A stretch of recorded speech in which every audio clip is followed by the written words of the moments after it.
Hello students and welcome back to the channel. आज के class में हम कंटिन्यू करेंगे अपना सब्जेक्ट कॉर्पोरेट लॉ, जो कि हमारे उड़ीसा के सेमेस्टर नंबर 2 में है। बाकी और यूनिवर्सिटीज़ के अंदर डिफरेंट सेमेस्टर्स में दिए हुए हैं, तुम अपना सिलेबस कंपेयर कर सकते हो। ऑलमोस्ट हर एक यूनिवर्सिटीज़ के अंदर सिलेबस जो है वो सेम है।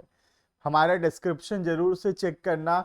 डिस्क्रिप्शन में ऐप का लिंक दिया हुआ है जहाँ पे तुमको कंप्लीट नोट्स अवेलेबल होगा, practice questions, past year exam questions, सब कुछ अवेलेबल है ऐप के अंदर। ऐप को जरूर से डाउनलोड कर लेना। यूट्यूब पे कंप्लीट वीडियोस आने वाला है, जुड़े रहना चैनल के साथ। हम सारा का सारा वीडियोस अपलोड करने वाले हैं सीरियली।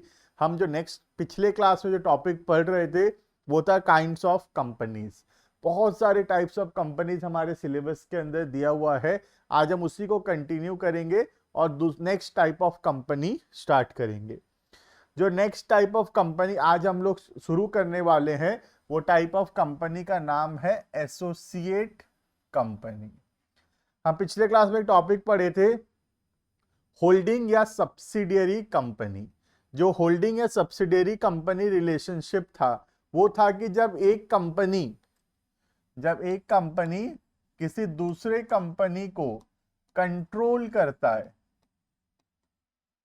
कंट्रोल कैसे होता है? या तो 51% शेयर्स या बोर्ड ऑफ डायरेक्टर्स अपॉइंट करता है, तब हम पहले कंपनी को बोलते हैं होल्डिंग कंपनी और दूसरी कंपनी को बोलते हैं सब्सिडियरी कंपनी। क्लियर है? एसोसिएट भी उसी के जैसा कॉन्सेप्ट है। एसोसिएट में क्या होता है? एसोसिएट में कंट्रोल नहीं है। एसोसिएट में देयर इज नो कंट्रोल।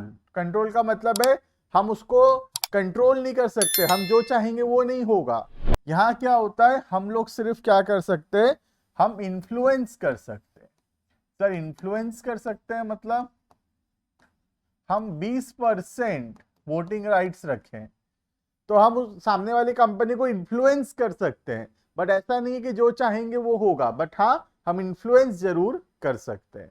तो अगर हम किसी कंपनी को इन्फ्लुएंस कर सकते हैं तो वो हमारा कौन सा कंपनी होगा? Associate company. और अगर हम उसको कंट्रोल कर सकते हैं तो वो हमारा सब्सिडियरी कंपनी होगा। क्लियर है? तो सब्सिडियरी होने के लिए कंट्रोल होना जरूरी है, और एसोसिएट के लिए क्या है? सिग्निफिकेंट इन्फ्लुएंस होने से होता है एसोसिएट कंपनी। क्लियर है? रीड करके देखते हैं क्या बोल रहा है टॉपिक। देखना, a company in which the other company has a significant influence but which is not a subsidiary company. Influence तो है लेकिन कंट्रोल नहीं है। ठीक है? कंट्रोल होने से सब्सिडियरी होगा। Significant influence means control of at least 20% of the total voting power और कंट्रोल। जो टोटल वोटिंग पावर है कंपनी का, अगर उसमें से 20% हमारे पास है तो हम उसके क्या हुए? एसोसिएट कंपनी हुए। ठीक है? मतलब वो कंपनी हमारे लिए एसोसिएट है। और अगर 50% या उससे ज्यादा है हमारे पास तो हम क्या होंगे? हम होल्डिंग होंगे। हम सामने वाले को कंट्रोल कर सकते हैं। क्लियर है? तो बहुत सिंपल सा बात है। सब्सिडियरी होने के लिए मेजॉरिटी चाहिए जिससे कंट्रोल बनता है। एसोसिएट होने के लिए 20% चाहिए जिससे सिर्फ इन्फ्लुएंस हो पाएंगे, इन्फ्लुएंस कर पाएंगे। ठीक है? If a company holds 20% or more of the share capital of the another company but less than 50% or more of its share capital, then it will be associate company. ठीक है? इसका मतलब 20% से ज्यादा है लेकिन 50% से कम है। क्लियर है? और अगर 50% से ज्यादा है तो फिर एसोसिएट नहीं होगा, फिर क्या होगा? सब्सिडियरी कंपनी होगा सामने वाला कंपनी। क्लियर है ये? तो एसोसिएट कंपनी में हमारा इन्फ्लुएंस होता है और सब्सिडियरी कंपनी में हमारा कंट्रोल होता है। क्लियर? आगे बढ़ते हैं। नेक्स्ट टाइप ऑफ कंपनी जो नेक्स्ट टाइप ऑफ कंपनी है उसका नाम है गवर्नमेंट कंपनी। नाम से पता चलता है गवर्नमेंट कंपनी का मतलब जब मेजॉरिटी ऑफ द शेयर्स जो है वो गवर्नमेंट के पास होगा। तो जब 51% या उससे ज्यादा, नॉट लेस देन 51%, 51% या उससे ज्यादा शेयर्स कौन होल्ड करता है, या तो सेंट्रल गवर्नमेंट या फिर स्टेट गवर्नमेंट और गवर्नमेंट्स, मतलब या तो एक स्टेट गवर्नमेंट या एक से ज्यादा स्टेट गवर्नमेंट मिला के, जैसे ओडिशा, छत्तीसगढ़, वेस्ट बंगाल मिला के अगर 51% है तो भी चलेगा, ठीक है। या फिर partly by central government and partly by one और मोर स्टेट गवर्नमेंट, मतलब कुछ होल्ड करता है सेंट्रल गवर्नमेंट और कुछ होल्ड करता है स्टेट गवर्नमेंट। तो या तो सेंट्रल गवर्नमेंट होल्ड करता है तो भी चलेगा 51%, अगर एक स्टेट या बहुत सारे स्टेट मिलकर 51% है तो भी चलेगा, या फिर सेंट्रल गवर्नमेंट और स्टेट गवर्नमेंट मिलाकर अगर 51% है तो भी चलेगा। क्लियर है? नेक्स्ट ये याद रखना, and also includes a company is a subsidiary of such government company. ठीक से समझना, सपोज एक गवर्नमेंट कंपनी है, there is a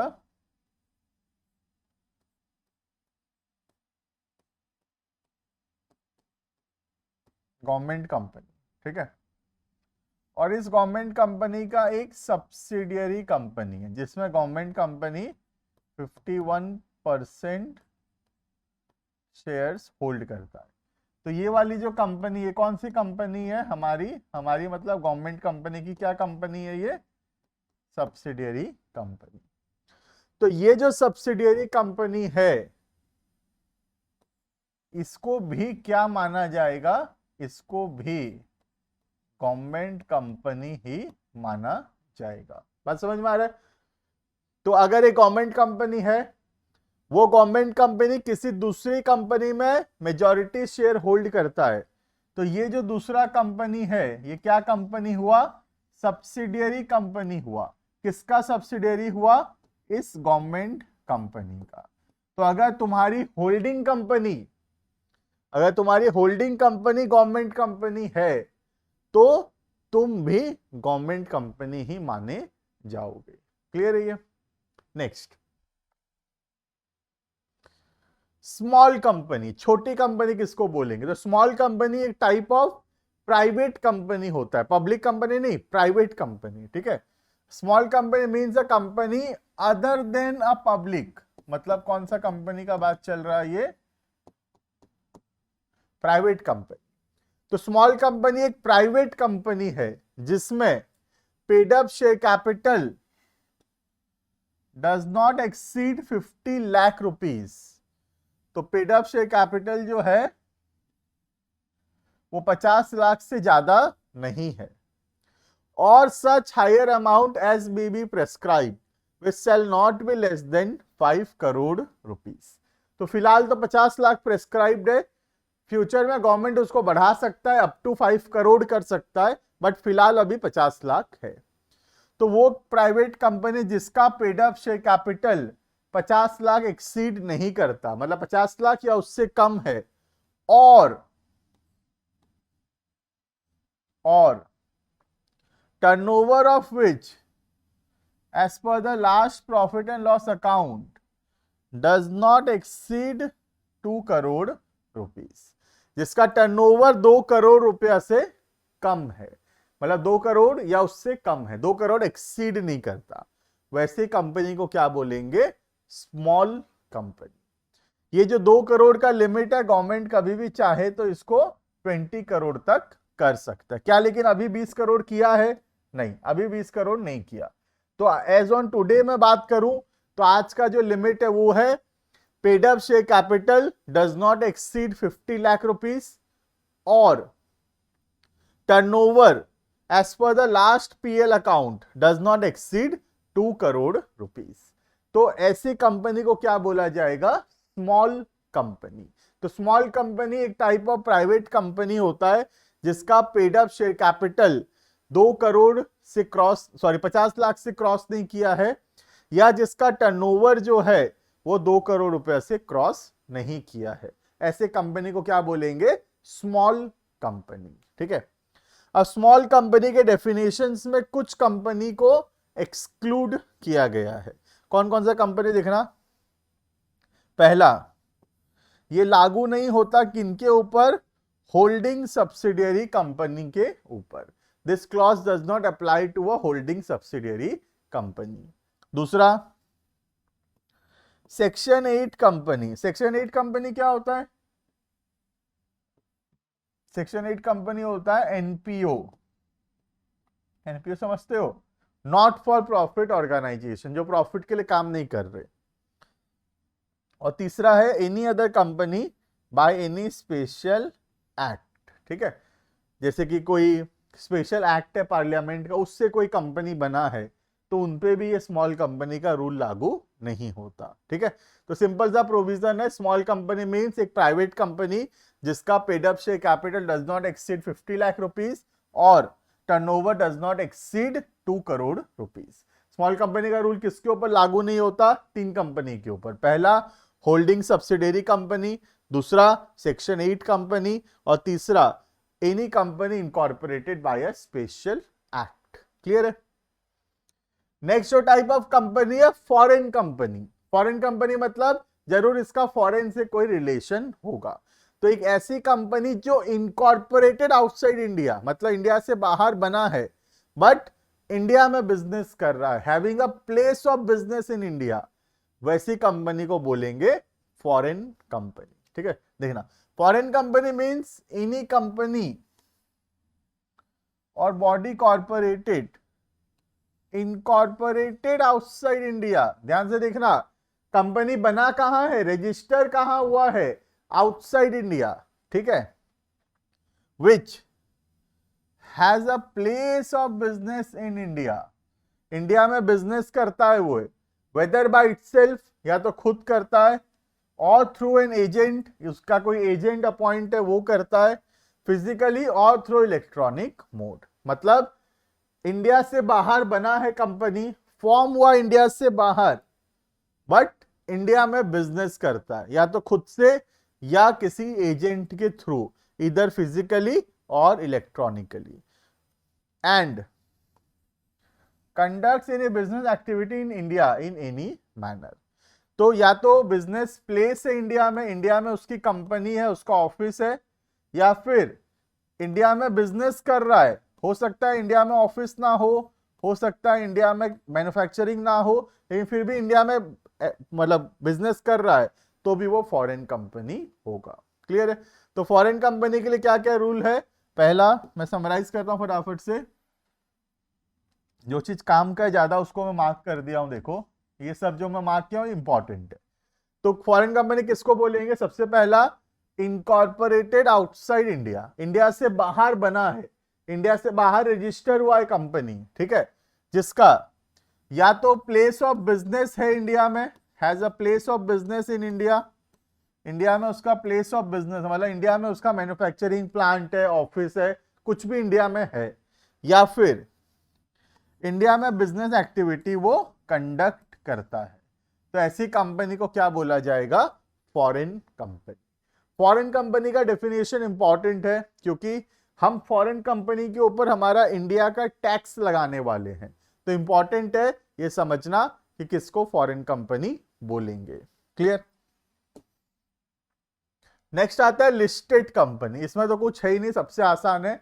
listed company का मतलब कोई भी कंपनी जिसका शेयर्स लिस्टेड है एक रिकॉग्नाइज्ड स्टॉक एक्सचेंज के अंदर, वैसी कंपनी को बोलेंगे listed company. Listed company, as per definition given in section 2 subsection 52 of the Companies Act, it is a company which has any of its securities listed on any recognized stock exchange। कोई भी एक recognized stock exchange के अंदर अगर shares listed है तो उस company को हम बोलेंगे listed company। Once listed, the company shares can be bought and sold by investors on the stock market. Obviously, अगर शेयर लिस्ट हो गया स्टॉक मार्केट में तो हम उसको खरीद बेच सकेंगे स्टॉक मार्केट के अंदर। क्लियर है ये? नेक्स्ट आता है डोरमेंट कंपनी। डोरमेंट का मतलब होता है something which is not active, inactive, ठीक है, उसको बोलते हैं डोरमेंट। तो अगर हम एक कंपनी फॉर्म किए थे, किस चीज के लिए फॉर्म किए थे? For a future project. मतलब आज हम कंपनी फॉर्म किए लेकिन बिजनेस उसमें फ्यूचर में होने वाला है, बिजनेस एक्टिविटीज फ्यूचर में होगा, अभी नहीं होने वाला उसमें कोई भी बिजनेस एक्टिविटी। या फिर हम कंपनी बनाए हैं जस्ट टू होल्ड एसेट और intellectual property and has no significant accounting transaction. तो ये ऐसा कंपनी जो कि फॉर्म हुआ है या तो फ्यूचर प्रोजेक्ट्स के लिए, मतलब आज कंपनी बना है, आज कंपनी हम बनाए हैं बट आज उसमें कोई बिजनेस नहीं करने वाले, आज से 10 साल बाद उसमें हम बिजनेस करेंगे। या फिर हम कंपनी फॉर्म किए just to hold some assets, just to make investments, ठीक है, या फिर just to hold some intellectual property rights, ऐसी कंपनी को बोलते हैं हम लोग डोरमेंट कंपनी, जिसका कोई भी सिग्निफिकेंट अकाउंटिंग ट्रांजैक्शंस नहीं है। ठीक है, ऐसा इनएक्टिव कंपनी का हम लोग रजिस्ट्रार के पास एप्लीकेशन दे सकते हैं कि हमारा कंपनी तो इनएक्टिव है, अभी उतना चलना चालू नहीं हुआ है, हमारा कोई बिजनेस ट्रांजैक्शन नहीं है, तो हमको डोरमेंट कंपनी का स्टेटस दे दो। सर डोरमेंट कंपनी का स्टेटस मिलने से क्या होगा? डोरमेंट कंपनी का स्टेटस मिलने से बहुत सारा रूल्स रेगुलेशन से तुम बच जाओगे कंपनीज एक्ट का, प्लस रजिस्ट्रार फी भी बहुत कम लगेगा, ईयरली फी जो लगता है रजिस्ट्रार का वो कम पैसा लगेगा। तो अगर तुम्हारा इनएक्टिव कंपनी है, तुम एप्लीकेशन दो आरओसी के पास और डोरमेंट कंपनी का स्टेटस ले लो। ठीक है, सच अ कंपनी और an inactive company may make an application to the registrar for obtaining the status of dormant company। तो हम एप्लीकेशन देके डोरमेंट का स्टेटस ले सकते हैं। डोरमेंट का स्टेटस लेने के लिए क्या क्या चीज जरूरी है? या तो कंपनी बनाए फॉर अ फ्यूचर प्रोजेक्ट, या तो just to hold some asset और intellectual property rights with no significant accounting transaction, कोई भी अकाउंटिंग ट्रांजैक्शन उसमें नहीं है। क्लियर? अब अकाउंटिंग ट्रांजैक्शन किसको बोलेंगे, देखना ध्यान से। नो अकाउंटिंग ट्रांजैक्शन का मीनिंग क्या है? ठीक है, देखना। सबसे पहला, significant accounting transactions means any transactions other than, मतलब ये ट्रांजैक्शन होने से चलेगा, इसको छोड़ के कोई दूसरा अकाउंटिंग ट्रांजैक्शन नहीं होना चाहिए। कौन कौन सा ट्रांजैक्शन होने से चलेगा? Payment of fee to the registrar, registrar को जो पैसा देते हैं वो अकाउंटिंग ट्रांजैक्शन नहीं है हमारे लिए। सेकंड, कोई लॉ के अंदर अगर हमको कुछ पेमेंट करना पड़ा है तो उसको वो ट्रांजैक्शन भी चलेगा। तीसरा, शेयर इशू किए हैं बदले में पैसा मिला है, वो ट्रांजैक्शन भी चलेगा। और चौथा, normal day to day payment for the maintenance of office and records, जैसे हमारे स्टाफ सैलरी हो गए या थोड़ा बहुत जो पैसा हम देते हैं ऑफिस को और बुक्स ऑफ अकाउंट्स को मेंटेन करने के लिए, वो सब पेमेंट्स चलेगा। ठीक है, तो नो सिग्निफिकेंट अकाउंटिंग ट्रांजेक्शन, ये जो लिखा था ना नो सिग्निफिकेंट अकाउंटिंग ट्रांजेक्शंस, ये वाला जो बात लिखा था, तो ये अकाउंटिंग ट्रांजेक्शन किसको बोलते हैं ये समझाया है। तो बोल रहा है कि ये 4 ट्रांजेक्शन को छोड़कर और कोई ट्रांजेक्शन नहीं होना चाहिए। कौन कौन सा ट्रांजेक्शन? पहला, payment of fee to the registrar. Second, payment made for fulfilment of requirement of the act और लॉ, लॉ के द्वारा या एक्ट के द्वारा जो रूल्स है उसके वजह से कुछ पैसा देना पड़ रहा है। तीसरा, अलॉटमेंट ऑफ शेयर्स। और चौथा, ऑफिस और रिकॉर्ड्स को मेंटेन करने के लिए जो पेमेंट हम लोग करेंगे। क्लियर है? नेक्स्ट आ रहा है तुम्हारा स्टैट्यूटरी कंपनी। ये स्टैट्यूटरी कंपनी तुम देखोगे सिलेबस के हिसाब से तो सिलेबस में ऐसे लिखा हुआ नहीं है, जो लिखा था सब मैं सीरियली पढ़ा दिया हूं, लेकिन कई बार ये एग्जाम में आ रखा है इसलिए मैं इसको भी कवर कर दे रहा हूं, बट ये सिलेबस में तुम देखना ये नहीं दिया हुआ है, ठीक है। देखना, तो स्टैट्यूटरी कंपनी एक कंपनी है जो कि फॉर्म हुआ है by a special act of the parliament, ठीक है। पूरा का पूरा फाइनेंस किसके द्वारा किया जाता है? गवर्नमेंट के द्वारा। जैसे एग्जांपल है LIC, life insurance, RBI, reserve bank of India, ये सब एग्जांपल है किसका? स्टैट्यूटरी कंपनी का। इसका पावर वावर सब कुछ कौन डिसाइड करता है? गवर्नमेंट डिसाइड करता है। Its power, object and limitations are also decided by the act of the legislature. RBI का एक्ट है, LIC का अपना एक्ट है, सबका अपना एक्ट बना हुआ है, और जो भी उसका पावर, लिमिटेशंस, ऑब्जेक्टिव सब कुछ उस एक्ट के अंदर लिखा हुआ होता है। क्लियर है? इनको पब्लिक कॉर्पोरेशन भी बोला जाता है। तो ध्यान रखना, एग्जाम में आ जाए व्हाट इज स्टैट्यूटरी कंपनी या आ जाए व्हाट इज पब्लिक कॉर्पोरेशन, दोनों एक ही बात है। एग्जाम्पल है वही सब, LIC, RBI एटसेट्रा। क्लियर है? तो स्टैट्यूटरी कंपनी ऐसे तो सिलेबस में नहीं दिया था, बट फिर भी हम लोग इसको कवर कर लिए। एक और ये वाला भी एग्जाम में एक दो बार आया हुआ है, बट सिलेबस में अगेन नहीं था, that is what is chartered company. Chartered company क्या होता है? देखना, a chartered company's nature and power of business specified by the charter which is establishes it। तो कि राजा महाराजा लोग इसको एस्टैब्लिश करते हैं और वो लोग ही उसका पावर को डिसाइड करते हैं। सबसे फेमस इसमें जो है, जो हमारे ऊपर रूल किया है, ईस्ट इंडिया कंपनी। याद है ईस्ट इंडिया कंपनी? तो East India company is an example of a chartered company, ठीक है। Royal chartered companies another name of the chartered companies, bank of England, East India company, British broadcasting corporation etcetera are some examples of chartered companies. तो chartered companies होता है जो royal families के द्वारा बनाया गया है, किंग्स के द्वारा बनाया गया है, और सारा पावर, लिमिटेशन, ऑब्जेक्टिव सब कुछ वही लोग डिसाइड करते हैं इसका। क्लियर है? तो ये लास्ट का दो तो पढ़ लेना, एग्जाम में रेयर चांसेस है बट आ सकता है क्योंकि आया हुआ है पहले भी। नाम है उसका स्टैट्यूटरी कंपनीज या फिर चार्टर्ड कंपनीज। क्लियर है? This is all about what are the different types of companies. जितने भी टाइप्स ऑफ कंपनीज हमारे सिलेबस के अंदर थे हम सब कुछ कवर कर लिए हैं। ठीक है, मिलते हैं नेक्स्ट क्लास के अंदर, एक नए टॉपिक को शुरू करेंगे। अभी के लिए इतना। Thank you and bye bye.